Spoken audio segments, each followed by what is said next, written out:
o que que precede a queda? Se você olhar em Provérbios 16, 18, está escrito assim, ó, que o que vem antes da queda é o orgulho.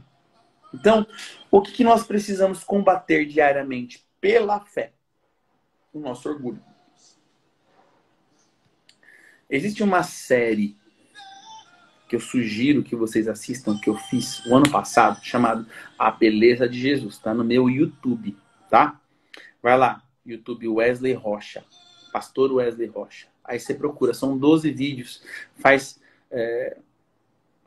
Se você entende que você precisa ouvir sobre isso, mas a maioria das pessoas nunca vão entender que precisam tratar o orgulho. Por que que não consegue entender? O orgulho, diz a palavra de Deus, que é a raiz de todos os outros pecados. Então, se eu tenho um pecado, ela nasceu no orgulho, que é a raiz de qualquer situação. Por que que eu não enxergo o orgulho? Você enxerga a raiz de uma árvore. Você enxerga a árvore, geralmente ela é bonita, o tronco é frondosa, né? Tem seus galhos, suas folhas, flores ou frutos, mas você não enxerga a raiz. E é da raiz que vem os nutrientes, não é verdade? Por que que nós não entendemos que somos orgulhosos? Porque a palavra diz que o orgulho é a raiz de toda árvore pecaminosa. Vocês estão entendendo? Logo, como eu não enxergo uma raiz, eu não sei que ela está lá. Mas ela está. Orgulho é uma coisa que ninguém enxerga. Entendam. Todos têm. Olha pro tio agora. A maturidade espiritual está em, mesmo eu não sabendo que tenho orgulho, eu vou combatê-lo porque eu sei que ele está lá. Nunca, ninguém vai conseguir se livrar do corpo do pecado antes de ter um corpo transformado na eternidade. A raiz do corpo do pecado se chama orgulho. Como eu fico firme? Combatendo o orgulho. Você quer combater o pecadinho que está te levando? Para de olhar para esse pecadinho, porque é só o fruto. A árvore, quando dá muito fruto, as pessoas pegam os mais bonitos, vão ficando os outros ficando podre. Fruto podre você tira. Aí na próxima estação nasce de novo. E vai ficar podre de novo. Não se combate pecadinho. Você quer ser maduro? Olha pro orgulho. Vocês entendem? Eu preciso fundamentar isso com vocês. Uma pessoa que é madura espiritualmente e conhece a palavra, ela toda vez que lê a palavra, ela vai se ver confrontada pelo Espírito de Deus em quebrar a estrutura de orgulho. E a estrutura de orgulho, ela tem muitas ramificações, né? Em cada um tem uma, um pouco maior. Alguns são extremamente arrogantes e orgulhosos, que é a parte mais fedida e mais vista do orgulho. Mas muitos têm justiça própria. Sabe qual que era o orgulho de Jó, que Deus quis tratar na porrada? Vocês viram a vida de Jó, como foi? O orgulho de Jó era da santidade. O orgulho de Jó era de ser tão santo que ele não entendia o que estava acontecendo. Ele só entendeu quando Deus colocou ele num redemoinho e começou a falar: Jó, olha a minha grandeza. Você não enxerga. Quando ele viu a grandeza de Deus, aí que ele foi entender o quão pequeno ele era e que ele não era tudo aquilo que ele achava que ele era. Aí quando ele se humilhou, aí Deus deu tudo de novo para ele. Sabe uma das ramificações do orgulho? Sabe, pessoas perfeccionistas, querem tudo perfeitinho. Presta atenção. O orgulho tá fedendo ali. Agora, eu não vou falar sobre orgulho aqui, porque daria 12 lives. A beleza de Jesus. Assiste lá, queridos. Nossa, eu falo para mim mesmo, Wesley, tem que voltar lá e assistir os seus próprios vídeos da beleza de Jesus. Todos os dias eu tenho que confrontar aquilo que está dentro de mim. O capiroto mor caiu porque ele se orgulhou de quem ele era. Todos os códigos do orgulho estavam lá na comida, né, que Adão e Eva comeram. O fruto do conhecimento do bem e do mal. Entrou em todo mundo, está em todo mundo. O corpo do pecado se chama orgulho. E o orgulho precede a queda. Como eu combato o orgulho? De um jeito. A palavra é um espelho. Você já viram aquelas pessoas que têm bafo? Todo mundo em volta dela percebe que ela tem bafo, mas ela não percebe. Aí ela tem que ter o quê? Se ela fizer assim, ó. Nossa, tá fedendo. Uma pessoa que é muito feia, mas nunca ninguém avisou pra ela que ela é feia. Quando ela olhar no espelho, ela vai ver que ela é feia. Ela vai ter que se arrumar mais.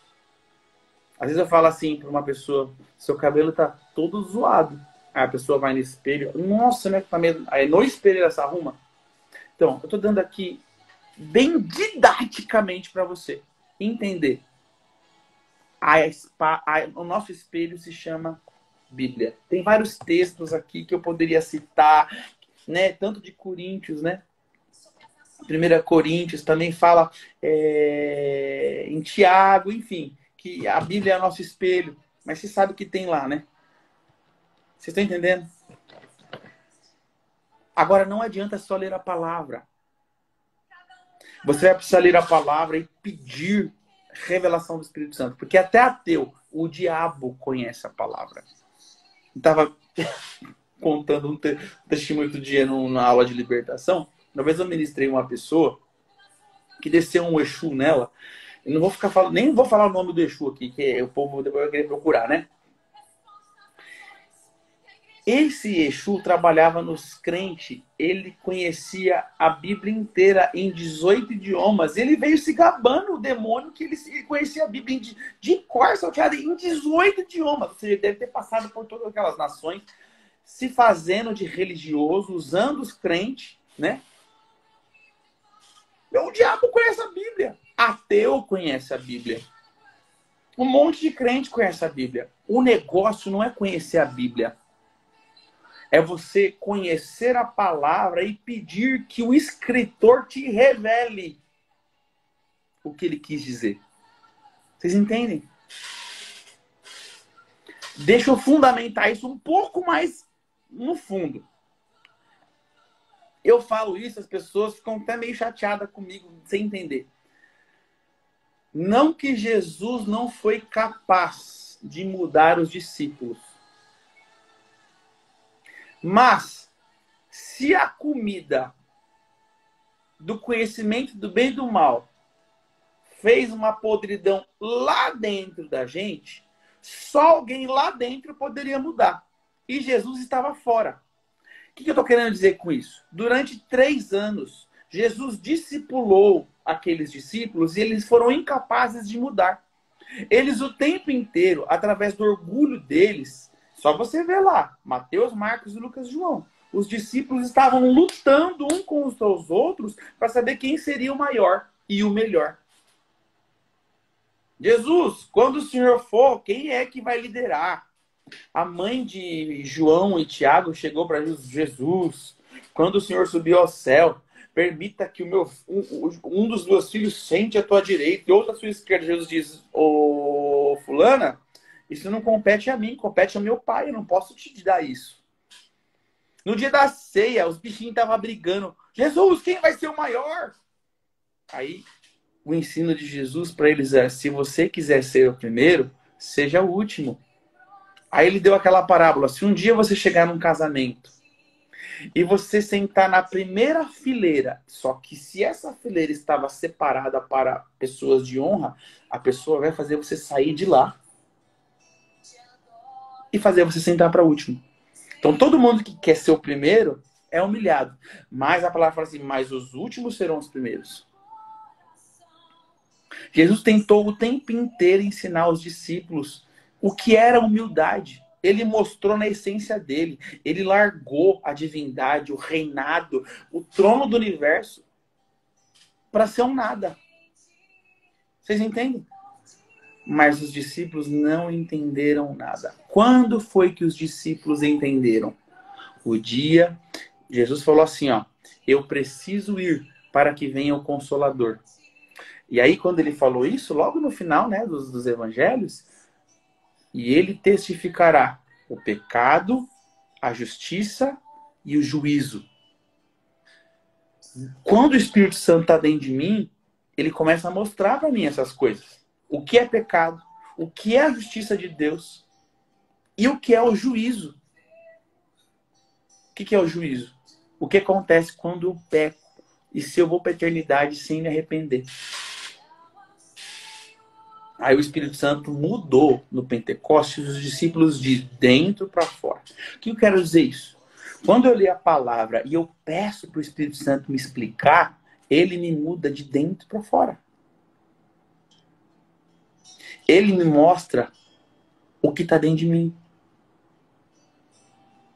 A coisa mais fedida que tem. Mais uma vez eu estou te falando. Você está caindo em um lugar, em um lugar que você não consegue levantar. Você não consegue falar para as pessoas, você não consegue confessar. Está sempre caindo naquela mesma situação. Então entenda uma coisa. É orgulho. Você precisa se livrar desse orgulho. Você entende? O orgulho é raiz, ninguém vê. Mas o Espírito Santo sabe. Jeremias escreveu, desesperadamente enganoso é o coração do homem. O Senhor sonda no profundo e no escondido do nosso coração. Ele sabe o que está lá. Ele mostra, viu? Se você pedir. Vocês entendem, gente? Para a gente começar a fechar aqui com chave de ouro. A palavra diz assim, ó, que o Senhor resiste aos orgulhosos e soberbos, mas dá graça aos humildes. Sabe qual que é o... Se você quiser ficar fora de debaixo das asas do Senhor, não trate o seu orgulho. A maior característica do orgulhoso é enxergar pecado no outro. E uma incapacidade absurda de enxergar em si mesmo. Agora vê você.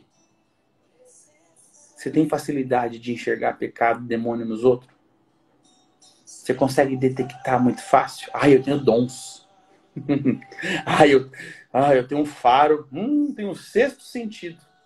Eu enxergo, eu farejo. Deixa eu te falar uma coisa. A maior característica de um soberbo, arrogante, orgulhoso é conseguir enxergar toda sorte de pecados nos outros. E a maior incapacidade de ver em si mesmo. Aí sabe o que Deus faz? Deus faz assim, ó. Puf, por amor, derruba a pessoa. Se você é aquele que vive em quedas constantes e não levanta, sabe o que é? Orgulho.